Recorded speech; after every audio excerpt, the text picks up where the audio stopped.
Today on the Matt Walsh Show, new revelations shed more light on Andrew Cuomo's disastrous decision to send infected COVID patients into nursing homes in New York.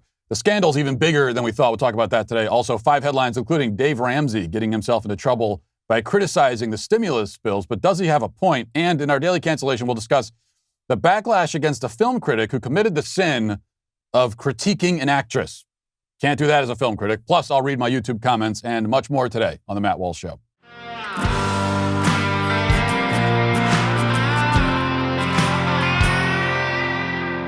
You know, if 2021 has taught us anything so far, it's that you need to be using a VPN. You don't have to give big tech websites access to your data. You might think that that's inevitable, that you have to do that, but you don't. And why should you? I choose to protect my online activity by using ExpressVPN. Ever wondered how free to access social media companies make all their money? You might think, well, advertisements and that sort of thing.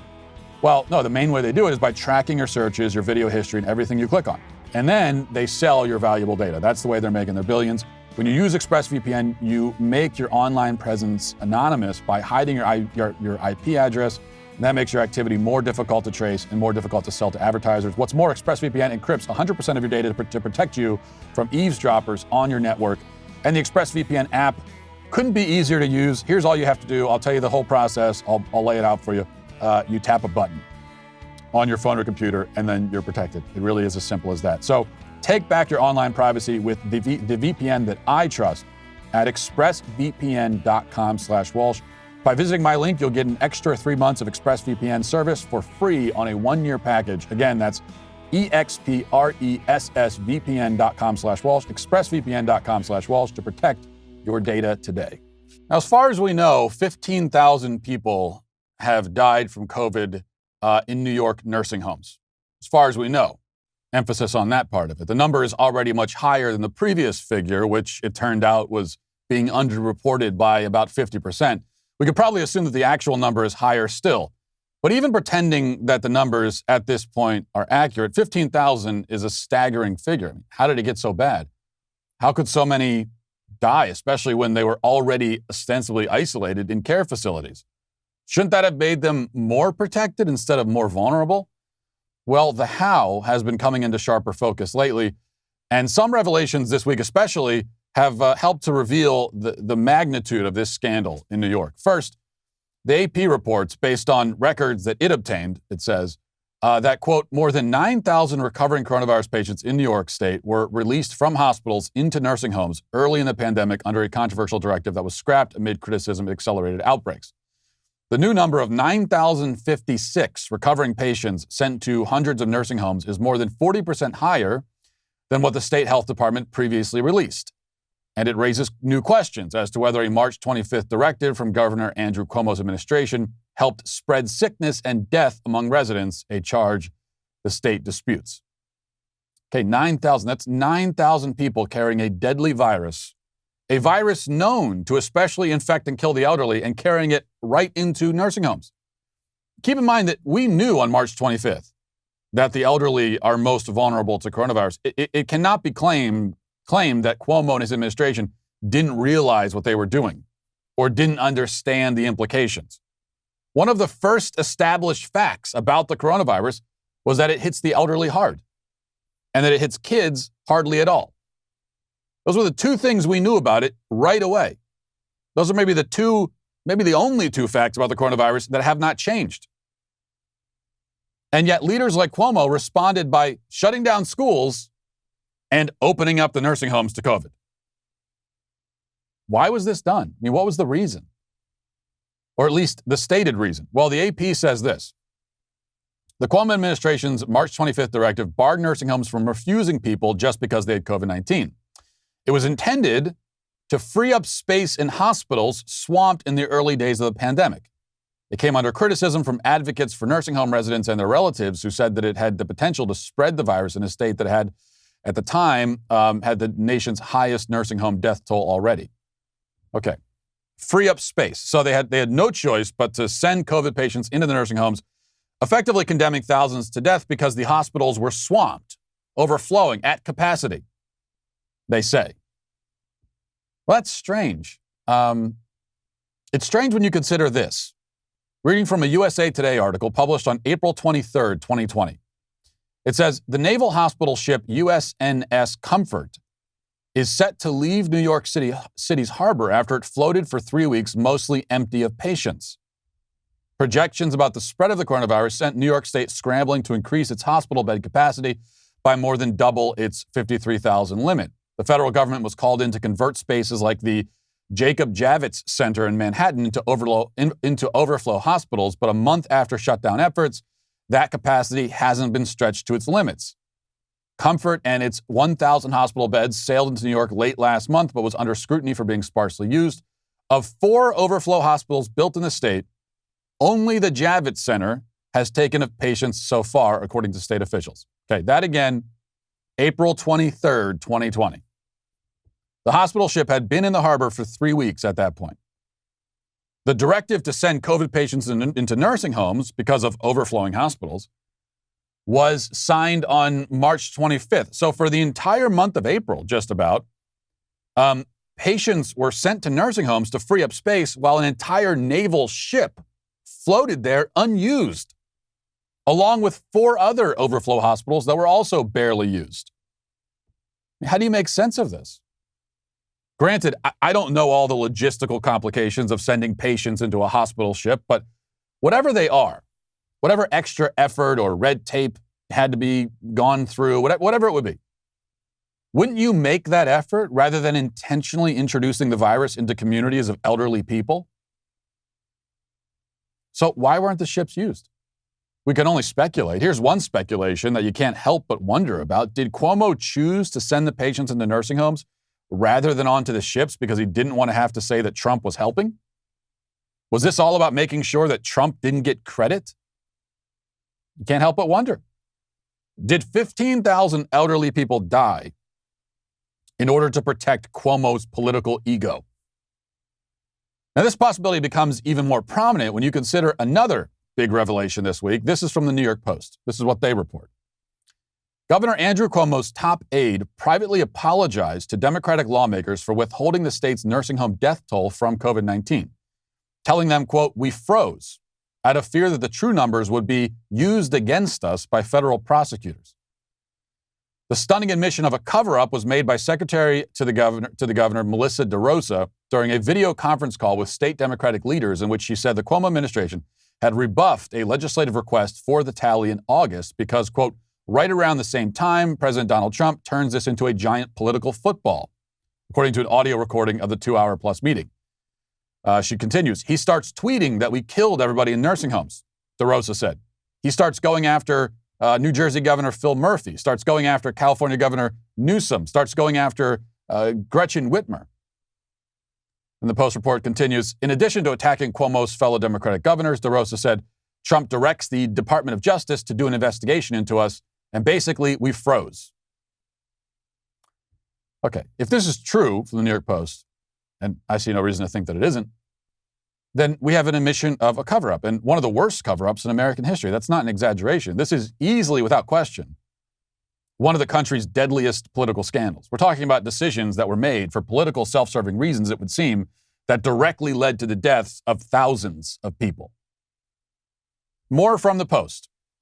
Quote, "But instead of a mea culpa to the grieving family members of more than 13,000 dead seniors or the critics who say the health department spread COVID-19 in the care facilities with a March 25th state health department directive, DeRosa tried to make amends with the fellow Democrats for the political inconvenience it caused them. She said, 'So we do apologize. I do understand the position that you were put in. I know it's not fair. It was not our intention to put you in that political position with the Republicans.'" Yes, a political position with the Republicans. That's the concern here. Not, all the dead bodies. Not the position you put your elderly citizens in, the position of lying in a damned coffin. Well, let's not forget, while this was all going on, infected patients sent into nursing homes, thousands of people dying, a cover-up happening, Andrew Cuomo, the guy behind it all, was being awarded an Emmy for his press briefings. And he signed a book deal to brag about his COVID leadership. And he was going on CNN for cutesy interviews with his little brother. Let's all remember this. You know what? I understand. This is the normal swab I'm holding up here now, and for everybody at home. A very valuable object. There's only one company in the entire country that makes these up in Maine. All right, here's the swab. Is it true that this was the swab that the nurse was actually using on you, and that at first it went into your nose and disappeared, so that in scale, this was the actual swab that was being used to fit up that double-barrel shotgun that you have mounted on the front of your pretty face? See, I said I was going to be nice and sweet. I just want a yes, no. And was it trying. this? I was trying. Or was it this? Very hard. Look. Which was it? Oh, isn't that so cute and sweet? Isn't that so funny? You know, in hindsight, that's one of the most embarrassing moments for the American media ever. Well, not in hindsight. It was embarrassing at the time, too. Cuomo will continue to get this kind of treatment from the media, no matter what's revealed about it, because they're invested in the narrative that Trump and Republican governors are the ones who botched the COVID response. That's the narrative. They cannot waver from it. But the reality is clear. There's plenty of evidence that Andrew Cuomo is guilty of criminal negligence and rampant abuses of power. He should be arrested, prosecuted immediately. Maybe once they're done with this show trial in D.C., they'll get around to that. But I won't hold my breath. Let's get now to our 5 headlines.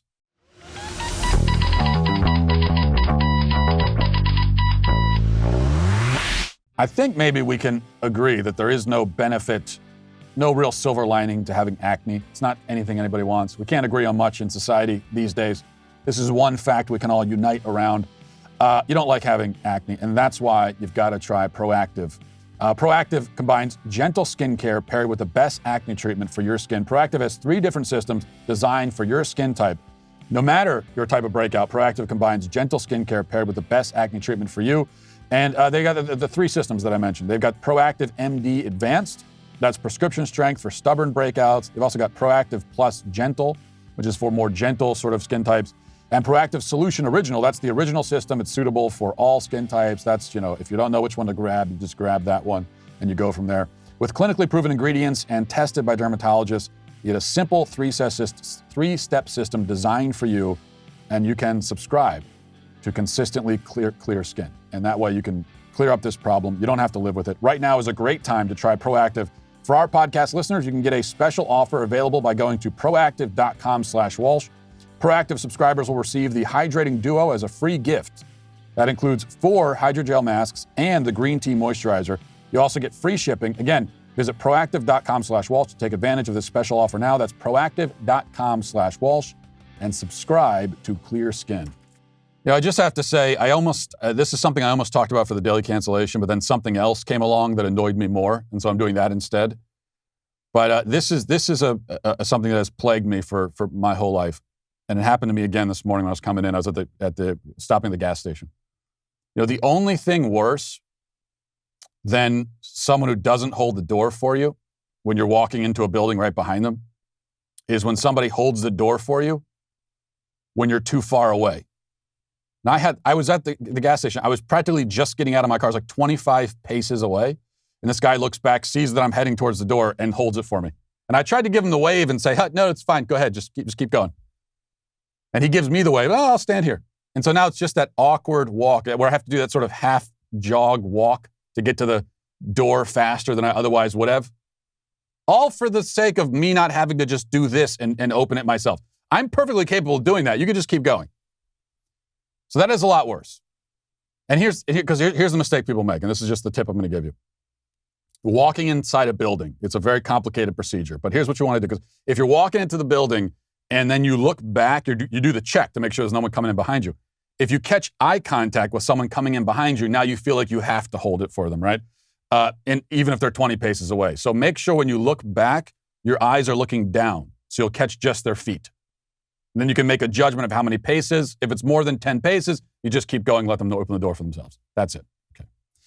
And at the end of the day, if they have to open the door for themselves, it's not a big deal. Always err on the side of being too rude than too polite. That's my tip. That's my etiquette tip. Take it or leave it. You probably want to leave it. Okay, speaking of Andrew Cuomo, he and him embarrassing himself. I also want to play this for you. Number one, he shared a PSA yesterday from something called Hip Hop Public Health. I don't know what that is. I don't know why it is, but it is. And, well, here it is. I got the vaccine, you got the vaccine, they got the vaccine, we got the vaccine. We can get back to normal, let me inform you, let's all get the vaccine. It's about community immunity. I'm talking unity for you and me. If Doc says it's good, then trust me, it's good. Now let's all get the vaccine. Alright, there is none higher. DMC, I will inspire. Time for us to trust and not debate. The vaccine, believe it's safe to take. 9 out of 10 people won't get sick. That's 90% effective and legit. This COVID thing is real and it will find you. It's killing our people. Let me remind you. Back in the days, there was polio, smallpox. Back in the days, measles and mumps, man. Back in the days, okay. Because of the vaccines. We can cut that off. Say we've seen about enough of that. That's going to be really effective messaging to the teens in 1988. So if there's any teenagers in 1988, hanging around, a Back to the Future type of situation, I think they're going to be that's something that they're going to be really interested in. It is just so insulting, though, because of course, in reality, they call this Hip Hop Public Health. That's the organization. This is obviously meant. It's supposed to speak to the black community, and it's just so insulting. Anytime you get these efforts by the left or by the government with messaging for a certain community, one community or another, it's always insulting. If you want people to get vaccinated, whether they're white, black, or otherwise, just say so. Give the info. We don't need the rap. We don't need Run DMC of all things. Just give the information. I think someone, regardless of their race or ethnicity, that's probably all they're really looking for, I would assume. Information's actually important. Not in the form of a rap, but here are the facts about the vaccine. Because people have questions about it. It's okay to have questions. If you're asking millions of people to inject something into their body, perfectly rational for them to have questions. So maybe just present that information in a way that is easy to understand. Okay. Number 2, Dave Ramsey is finding himself in front of the cancellation firing squad for his comments on student loan forgiveness and also the stimulus. And he was trending yesterday because people were very upset about this. And let's take a listen to his offensive remarks, and we'll decide if they really are all that offensive. This is a political gimme by progressives simply trying to buy votes. And we know that because when you go from 10,000 in forgiveness to 50,000 in forgiveness, the people who benefit are not lower income people. The vast majority of people that have an average income or less have less than $10,000 in student loan debt. Mm-hmm. The vast majority of people who would be blessed by moving it from 10 to 50 are high income earners. So again, this is all political rhetoric. It's not Dave, reality. You come from an interesting perspective. You talk to Americans across the country every day on your radio program. Yeah. What do you believe is the right number or the right answer for the next stimulus check? Well, I don't believe in a stimulus check because if $600 or $1,400 changes your life, you were pretty much screwed already. You got other issues going on. You have a career problem, you have a debt problem, you have a relationship problem, you have a mental health problem. Something else is going on if $600 changes your life. And that's not talking down to folks. I've been bankrupt. I've been broke. And I work with people every day who are hurting. I love people. I want people to be lifted up. But this is, again, it is just political rhetoric, and it's just throwing dollars out there. It's peeing on a forest fire. Okay, so that's what people were crying about, which, first of all, agree or disagree, just the crying about it, give me a break. You're talking down, you're being, just shut up. You're not actually offended by that, so stop it. We'll get to a point where people can just express their opinion, their point of view. It's a valid point of view, in fact. Now, I'm in favor of the stimulus, as I've said a million times, because just really on principle more than anything else, that the government has told people they can't go to work and has shut down entire industries and thousands of businesses have gone under because of the government. And so they owe it. They owe it. If the government has told you can't go to work, or if they've destroyed your business, they owe you money. And so it's not an entitlement. Now, unlike student loan forgiveness, which was what he was first talking about there, now that is like an entitlement.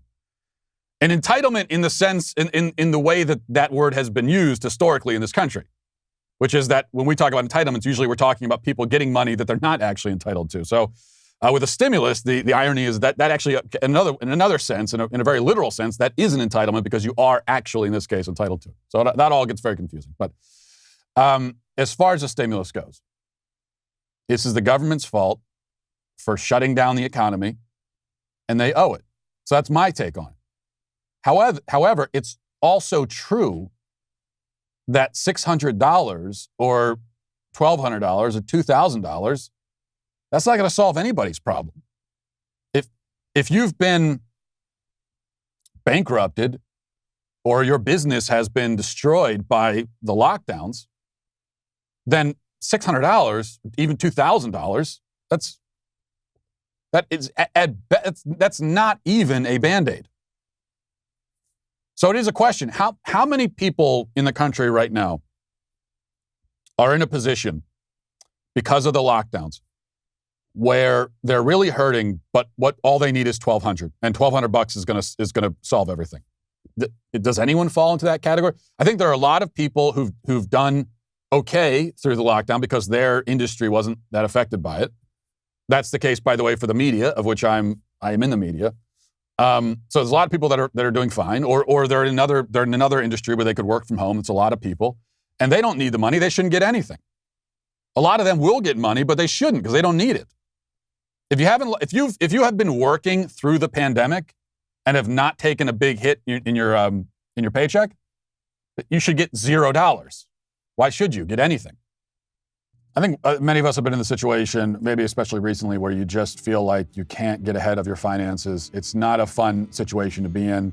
If you've ever felt like no matter how hard you work, you just can't seem to get ahead. If you look back the past few years and you feel like you never have enough money in the bank, or you only have enough to pay your bills, and so you put it in, it's like putting it into a sieve and it just drains right out again. That's not really the American dream, is it? That's not what we're all hoping for. Times are tough right now, and a lot of people have racked up all sorts of debt, whether it's credit cards, consolidation loans, store cards, even those payday loans that have a high interest rate over 100%. Life's been tough, but the good news is Turbo Debt is here to help. Turbo Debt is a solution to these problems. Banks want to keep you in debt. That's the fact. They only make money when you pay interest, and so they have an interest in you having to pay it. Almost 70% of Americans die with credit card debt and no money in the bank. You don't want to be one of those. Turbo Debt helps with credit/retail cards, personal loans, payday loans, medical debt, all of that. They're going to help you out. Think about how much you pay every month to credit cards versus going into a bank and savings. If you're paying $500 a month, that's $6,000 a year. In just 5 years, you would have $30,000 in cash in the bank if you didn't have these high interest credit cards. So if you have over $10,000 in credit card, personal loans, medical, or payday loans, they can help. This is what you have to do. Go to turbodebt.com/Walsh. That's www.turbodebt.com/Walsh for a free consultation. So if you're in that category, you shouldn't get anything. But when you look at the people who have been legitimately devastated financially by this, what is $600 or $1,200 or $2,000 going to do for them? Not much. Although I would say it's better than nothing. But the point is, the real thing that we can do for those people is we get the economy open. You let people go back to work. You let restaurants serve customers again. And not with a capacity of 10% or whatever crazy thing they're doing, or you have to feed them outside like dogs. That's the real solution. But his point there, it's not unreasonable. It's not irrational. If you're crying about it, just get over yourself. Look, anytime the government is talking about spending trillions of dollars, it's good for people to criticize that, even if you agree with it. There should be an open debate. There should be no criticism of a government spending bill that's out of bounds or out of line. The rest of what he said about the student loan forgiveness is 100% right. You know, you talk about $50,000 of student loan forgiveness. Who are the people who have $50,000 of student loan debt? Who are these people? Are these for the most part poor people with $50,000 of student loan debt, or blue collar workers, or retail workers at Walmart? No, for the most part, these are upper income people. And so that is a bailout for upper income privileged people. That's what a $50,000 student loan forgiveness is. So he's right about that too. All right. Number 3, I want to play this for you. Ron DeSantis proving why he's our 2024 candidate. Let's play this. The media is worried about that, obviously. You guys really love that. You don't care as much if it's a, quote, peaceful protest, and then it's fine. You don't care as much if they're celebrating a Biden election. You only care about if it's people that you don't like. So I'm a Bucks fan. I'm damn proud of what they did on Sunday night. And so in terms of the UK variant, here's what we know. We know, based on all the evidence, that these vaccines are going to be effective against that. And that's really the main concern. I mean, we're getting our seniors vaccinated. We've not seen any data or any evidence to suggest that these vaccines are not effective. And so if we get the seniors vaccinated, we're going to be good, and that's what we're going to do. If there's data that comes out, not an academic model. Yeah, I guess I should have set that up a little bit of framing there. He was responding to a question about all of the Bucks fans in Florida that were out celebrating, the victory, and maybe they were wearing a mask or maybe they weren't. And his response was exactly what you just heard. Like, well, I didn't hear you asking that about BLM protests. You weren't talking about that when people were in the street. That's the most egregious thing of all, is when you think about for a couple of days, the Biden fans in the street dancing and celebrating. Because there you don't have the excuse. With the BLM riots, the excuse we hear is that they were protesting injustice, and this was something that people had to do. Really, they're saving lives. Actually, in the end, that's the excuse, which of course is completely bogus and ridiculous. With the Biden celebrations, though, you don't even have that bogus and ridiculous excuse. There's no excuse.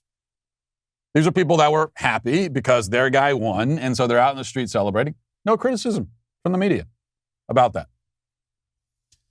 That's a good response. You consistently hear Ron DeSantis responding to the media in exactly the right way, saying the kinds of things in response to their questions that like you or I would say if we were in that position. That's what I like about it. Okay. So that's someone responding the right way to a thing. Here's someone, I think, not responding the right way. Morgan Wallen, we know, the country star who got himself canceled after he was secretly recorded by a neighbor saying the N-word drunkenly to a friend, drunkenly and jokingly saying it. And next thing you know, his songs are kicked off of pretty much every radio station in the country. He's not eligible for country music awards anymore. He's suspended by his record label. All this stuff is happening. And he's already apologized for it. He apologized immediately. As soon as TMZ got their hands on the video and they contacted Morgan Wallen, he immediately apologized. But that's not enough. He apologized. It didn't have the effect he was hoping for, probably. And so here he is apologizing again. Hey, y'all. It's Morgan. I'm long overdue to make a statement regarding my last incident. I wanted to collect my thoughts, seek some real guidance, and come to you with a complete thought before I did. I was made aware of the video being posted to TMZ with hardly any time to think before it was released to the public. I was asked if I wanted to apologize, and of course I did. I wrote many detailed thoughts, and only a portion of those got used, which painted me in an even more careless light. I'm here to hopefully show you that that's not the truth. The video you saw was me on hour 72 of 72 of a bender. And that's not something I'm proud of either. Obviously, the natural thing to do is to apologize further and just continue to apologize, but because you got caught. And that's not what I wanted to do. Yeah, I mean, I guess I'm not going to criticize him for it. I think when you're in that position, it's hard to know what are you supposed to say, right? He's already apologized. He's trying to apologize again. So I understand why he's doing it. But at the same time, the problem is, like we talked about already this week, the people who are calling for his cancellation and want his career to be destroyed over this and are celebrating over the fact that it has effectively been destroyed, at least for now, there's just nothing you can say to them. It doesn't matter. Forgiveness is not part of the bargain. They don't care because they don't care about the initial offense. They weren't really offended by it. No, let me tell you, not one person in the country was offended by that video of Morgan Wallen. Nobody. You go online and try to find an example of someone who appears to be actually offended.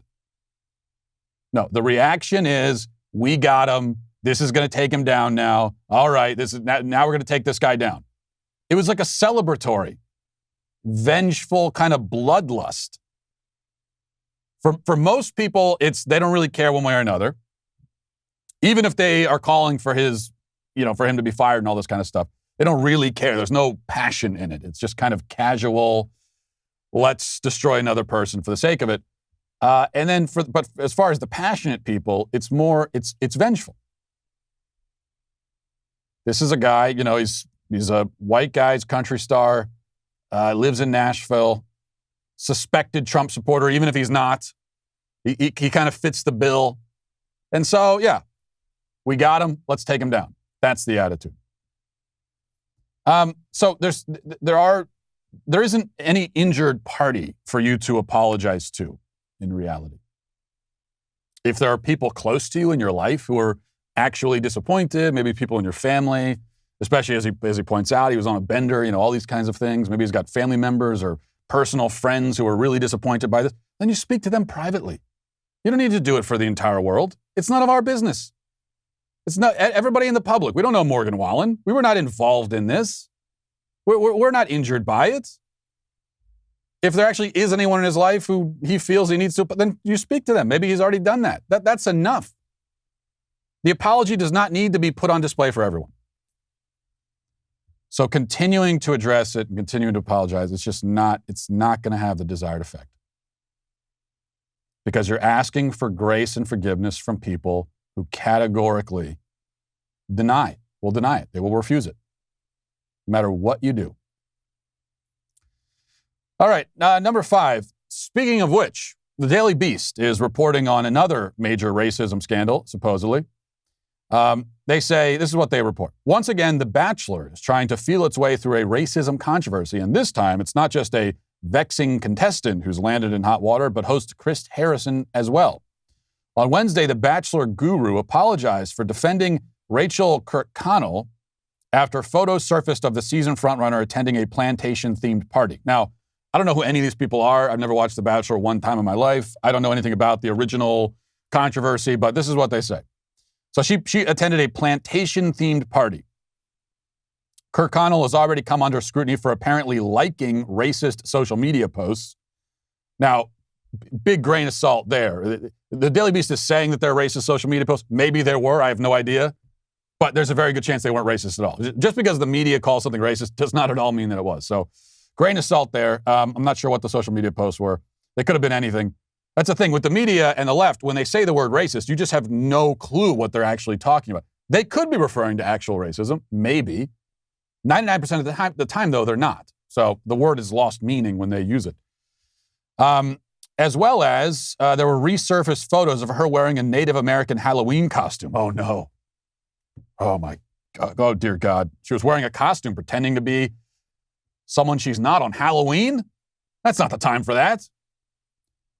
These posts are only more troubling given that she's competing for the heart of Matt James, the franchise's first black bachelor in nearly 2 decades on the air. Well, why is that troubling? Matt James, maybe let him make decisions for himself? Why is it troubling to you? Maybe you let Matt James decide if he cares about the Native American costume or whatever. Why would you be troubled? During a recent conversation with Rachel Lindsay, the first black bachelorette on Extra, Harrison seemed bent on convincing the Bachelor alum that really fans have been too hard on Kurt Connell. And so that's it. That's what the host now is in trouble for. The host, Chris Harrison. He's in trouble for saying, and this is him, now he's addressing it now, he's apologizing. So he's apologizing. He was originally saying that we should accept the apology of this other person who was allegedly did a racist thing. And now he has to apologize for that. And this is his apology for saying that we should accept the other apology. This is what he says. To my Bachelor Nation family, I will always own a mistake when I make one. So I am here to extend a sincere apology. I have this incredible platform to speak out about love. And yesterday I took a stance on topics about which I should have been better informed. While I do not speak for Rachel Kurt Connell, my intentions were simply to ask for grace in offering her an opportunity to speak on her own behalf. What I now realize I have done is cause harm by wrongly speaking in a manner that perpetuates racism, and for that I am so deeply sorry. No, you haven't caused any harm. You, Chris, whatever your name is again, Chris Harrison, you've caused no harm to anyone. Nobody has been harmed. Nobody has been harmed by comments that the host of The Bachelor made about some other controversy. But remember what I said about Morgan Wallen. Forgiveness and grace are ruled out. You are not going to get it from the cancel mob. Well, here, this proves that point exactly. Now, Chris Harrison is being canceled simply for saying we should have grace and forgiveness for someone else. Absolutely not. To even call for grace and forgiveness is itself racist now. But that won't stop this guy from apologizing, and another apology that will be absolutely ignored. Okay, we're going to read the YouTube comments in a second. Oh yeah, but one other thing. Here's a bonus. This is from a local news report. I wanted to play this for you. It's a great video, almost as good as the cat lawyer. Not quite as good, but almost as good. Here's a mother proving why she should be the first NFL player, not Sarah Fuller. Let's watch this. A police officer's dash cam rolling when a Houston area mother tackles a suspected peeper who she says was looking into her daughter's bedroom. Even if you think you can run from the cops, good luck getting past this mom. Captured on police dash cam, taking down a man she says was trying to look into her 15-year-old daughter's bedroom window early on a Sunday. That is a nice tackle. I got to say, that's good form tackle. She plants the shoulder. Now, especially if you're on the Chiefs defense, especially in the defensive backfield after the performance we saw in the Super Bowl, you can take some tips from this. You see what she does. First of all, she wraps up. Okay, she's not just throwing her body into the guy. She's going for the full wrap up. You see how she wraps her arms around his body, and look at her shoulder. Look where her shoulder's placed. Now this is great form. She plants the shoulder into his chest. Okay, now you could argue she's hitting him a little high. She could go a little, maybe bend the knees a little bit more. But still, I say pretty good form and a great pursuit angle. That's the other thing you got to consider as a defender. You got to take the right angle. And you see how she squares up and she takes this angle and boom, she gets him. That is a great tackle. I love that. That's a heartwarming video. You got to love to see that. And the thing is, everybody loves that, right? You see that. You see a mother defending her daughter, taking this guy down, and it warms your heart to see it, doesn't it? Whether it was a mother or father, it warms your heart. It's worth thinking about. Like, why do we love seeing a video like that? Because this is motherly love, properly ordered. Okay, she's going to defend her daughter, and we all love to see that. We love to see mothers and fathers doing what mothers and fathers do. That properly ordered familial love. We all enjoy seeing that. And that's worth thinking about when you consider, for example, the Black Lives Matter movement saying they want to destroy the nuclear family. Well, that's what they're trying to destroy right there. All right, let's move on to read our YouTube comments. We got a bunch of comments on the show yesterday. We won't read all of them, but a few. This is from FFVI Girl. She says, "Hey, Matt, I signed up with Charity Mobile. So far, so good. Thank you for the recommendation. And thank you. Thank you for supporting the sponsors of this show. That's something that I certainly appreciate and they appreciate as well." Shayna Siliker says, Matt, two things. One, I agree with you on so much, but would have to disagree about Star Wars being overrated. Save the 3 movies that came out in early 2000s. Those can just go away. Number 2, as a pregnant woman who already can't breathe in one mask, I hope you're wrong on the pattern of the CDC making it required to wear 2 masks. Love what you guys are doing. Yeah, well, on Star Wars being overrated, listen, how many Star Wars movies have there been, and how many have actually been good? At most, you can argue that the first 3 were good. I think that your judgment on the first 3 is skewed by your nostalgic attachment to them. But even if I were to agree that they're good, you've got 9 movies, and a third of them arguably are okay. I think that qualifies as overrated. Lobster Puncher, another great username, says, I don't know what lobsters ever did to him, but Matt Walsh prohibits his subjects from using emojis. Also Matt Walsh, cold opens with a cat filter. His ways are not our own. I don't know what you're referring to. What cat filter are you talking about? I have no idea. Aaron Hamner says, the left wants strong, beautiful, intelligent, and courageous women unless they disagree with their views. What a petty group of fascists.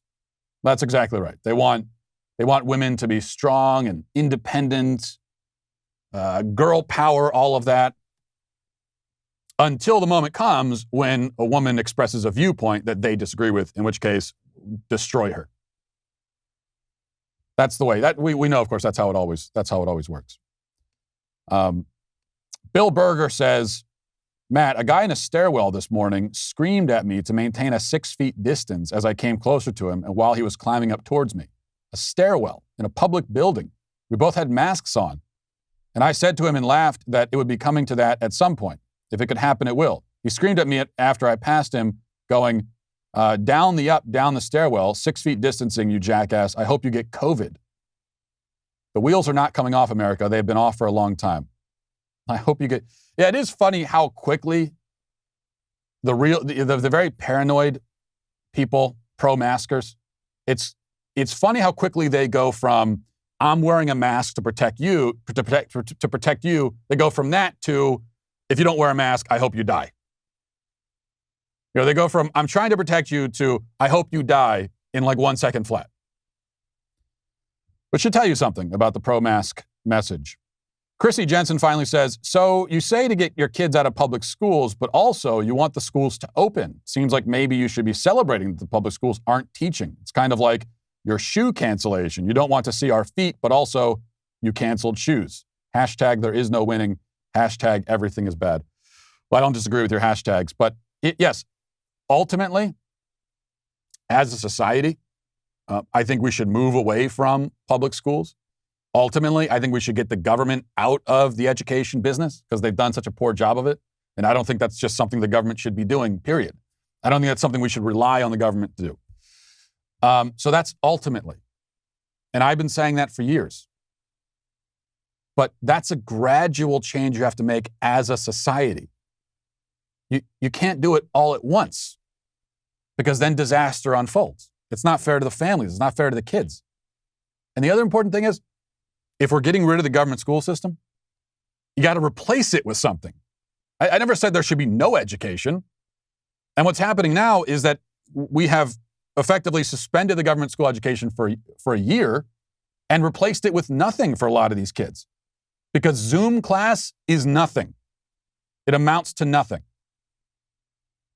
So rather than kids being educated in the public school system, they're just not being educated at all. And on top of having no other social interaction, not being around their friends, being isolated and all these things.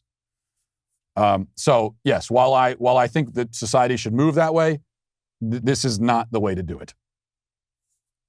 And besides, whatever my opinions are of the public school system, the fact that I'm a homeschool advocate, that doesn't change the fact that the teachers who are refusing to go to work and do their job are despicable and should be called out for it. All right, let's get to our daily cancellation.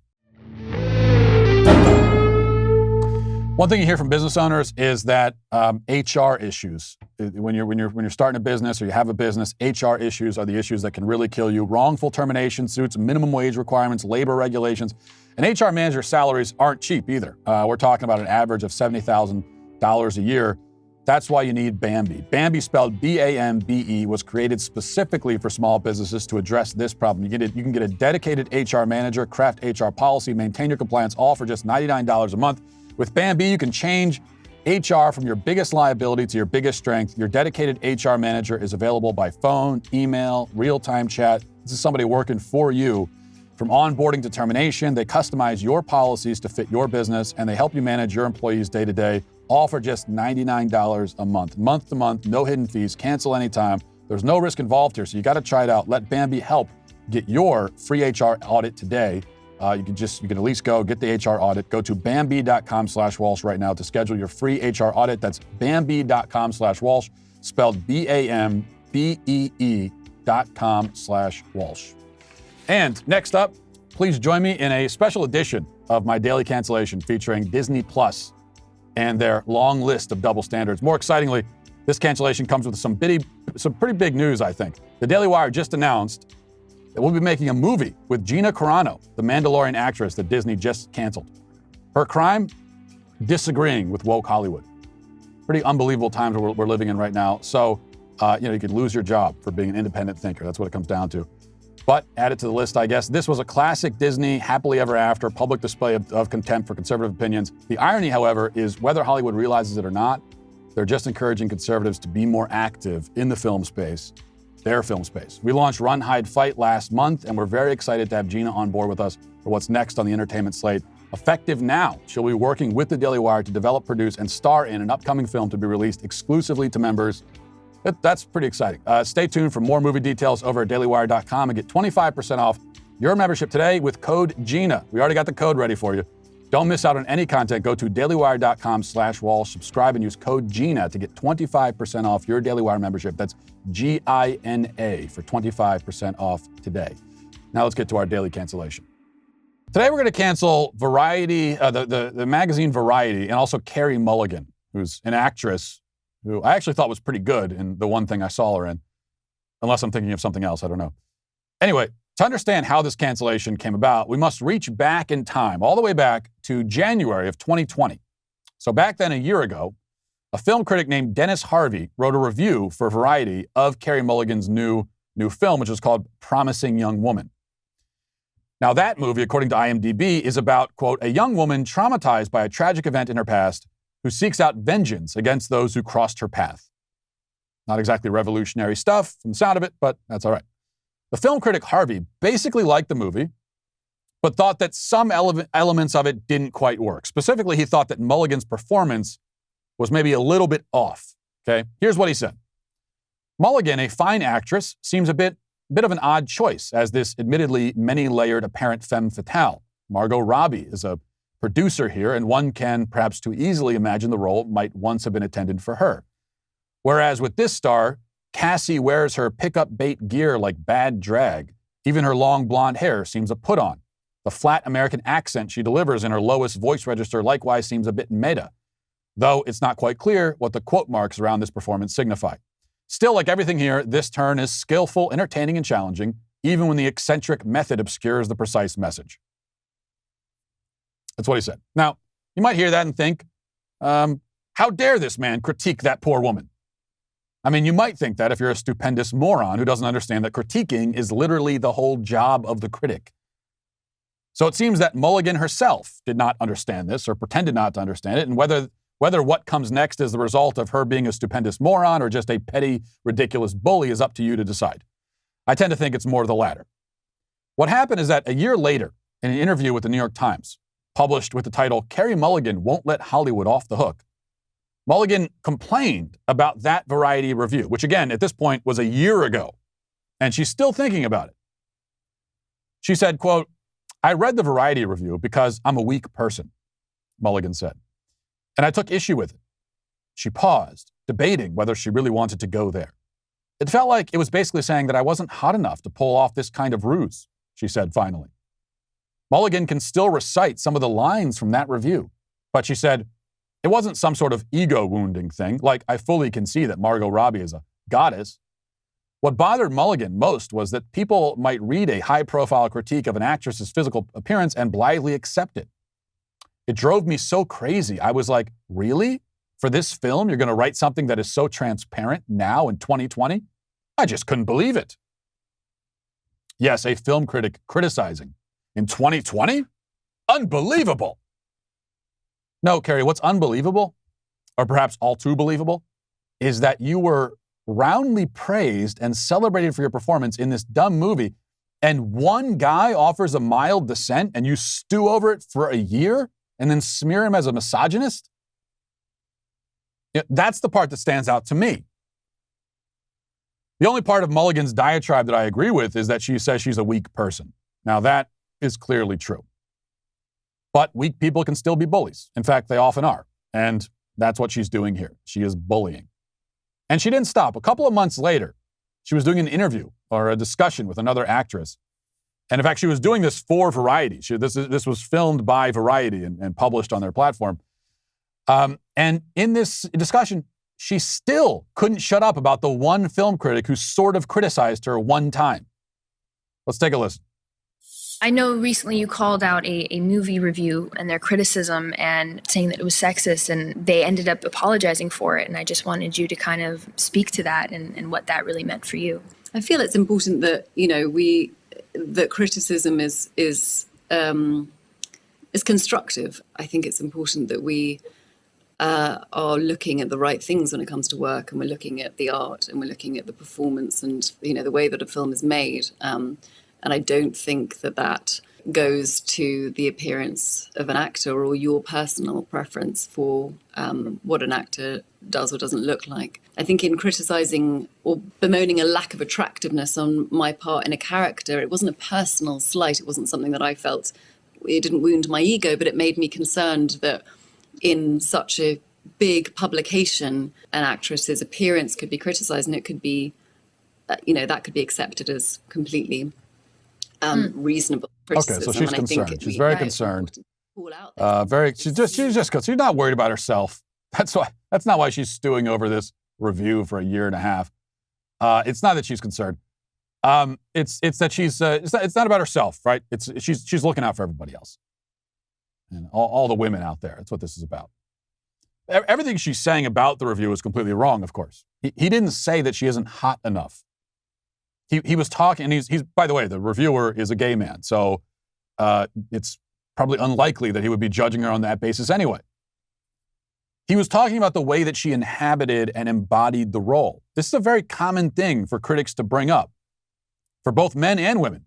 Carey Mulligan says, it's not about your personal opinion. Of course it's about his personal, he's a critic. That's all it's about. It's about his opinion.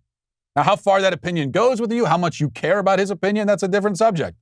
Personally, I don't care about the opinion of a film critic hardly at all. But either way, that's what he does. Men and women. Anytime a new Batman is cast, we hear about this kind of discussion. We always hear this kind of discussion. Nobody's asking whether the actor is hot enough to be Bruce Wayne, but we're asking whether he has the physical presence to pull off that role. You hear that all the time for male roles. And that was Harvey's point. Any semi-literate person can understand that. So is Mulligan illiterate? Or is she just an enormous egomaniac? Those would seem to be our two options. We could ask the same questions about the illiteracy of the powers that be at Variety. Because after hearing that an actress didn't enjoy being critiqued by their film critic, they tacked on an editor's note onto the one-year-old review, which says now if you go to that review, here's what it says right at the top. Editor's note. Variety sincerely apologizes to Carey Mulligan and regrets the insensitive language and insinuation in our review of Promising Young Woman that minimized her daring performance. Yes, they apologized for allowing the film critic they employ to criticize her. They also called her performance daring in the editor's note as if it's some sort of objective fact. It's not. In fact, I haven't seen the movie, but I can say right now, definitively, there is nothing daring about it. An actress playing a woman seeking vengeance in a performance that received near universal praise is not daring. Might have been a good performance, but daring? No. An ABC News reviewer, being a good boy and saying only what he's allowed to say, called the movie, quote, a diabolically funny takedown of toxic masculinity. Now, maybe he's right that it's diabolically funny. I don't know. I haven't seen it, but what I can say for sure is that there is nothing at all even a bit daring about a Hollywood film trying to take down toxic masculinity. That's not daring. At any rate, maybe that's a minor detail. The greater point is that a film critic was attacked as a misogynist for doing his job, and his publication caved like a sinkhole and threw him under the bus. We should note also that the National Society of Film Critics did come out and defend the critic, Dennis Harvey, but it took them 2 months to do it. Because even the Society of Film Critics has to spend 2 months working up the nerve to defend the concept of being a film critic. And you would think that if the Society of Film Critics has any function at all, that's it. This is the world we live in now. The power of victimhood knows no bounds. It can even exempt an actress from criticism by film critics. It is a get-out-of-jail-free card, quite literally in many cases, and also a get-out-of-criticism card. Get-out-of-accountability card. Get-out-of-any-unpleasant-situation card. People like Carey Mulligan know that. They know that they have this card. They know the power that comes with it, and they're eager to play it. The only way this ever changes is if we get to a point as a society where we can look at somebody like Carey Mulligan and say, listen, okay? Listen, lady, I understand your feelings are hurt. However, your feelings are unreasonable. Your point of view is ridiculous. You're being obnoxious. You are not owed an apology, and you will not get one. Get over yourself. That must be the response to these self-victimizing, manipulative bullies. Until we start responding that way, this will never change. But at least I can still say to Carey Mulligan and Variety, you are canceled. The last one for the week. Many more to come, though. And we'll wrap it up there now. Have a great weekend, everybody. Talk to you next week. Godspeed.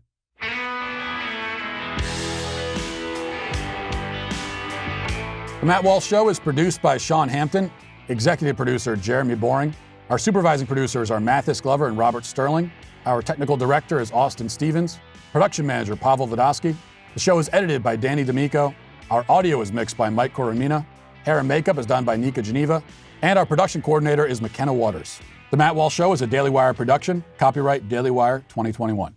Hey everybody, this is Andrew Klavan, host of The Andrew Klavan Show. You know, some people are depressed because the Republic is collapsing, the end of days is approaching, and the moon's turned to blood. But on The Andrew Klavan Show, that's where the fun just gets started. So come on over to The Andrew Klavan Show and laugh your way through the fall of the Republic with me, Andrew Klavan.